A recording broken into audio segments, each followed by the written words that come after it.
बड़े प्यारे से गीत कि भक्त कहे माँ से बड़ा सुंदर सन भाव में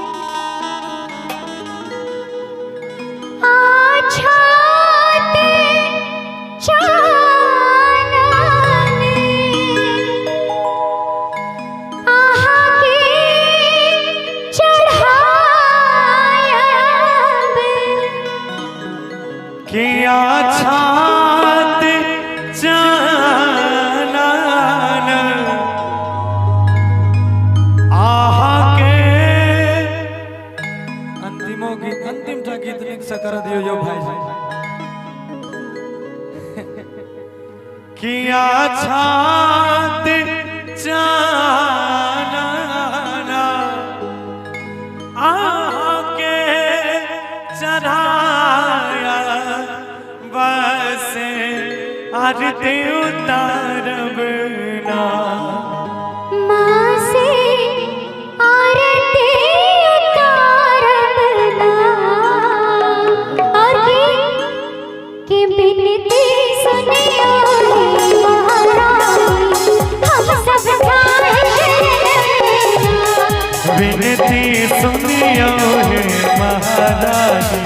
हम सब ठार शरण में ना ठार शरण में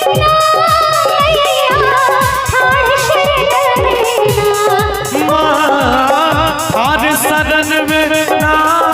मैया ठार शरण में ना विनती सुनियो हे महारानी हम सब ठार शरण में ना विनती सुनियो हे महारानी हम सब ठार शरण में ना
लाल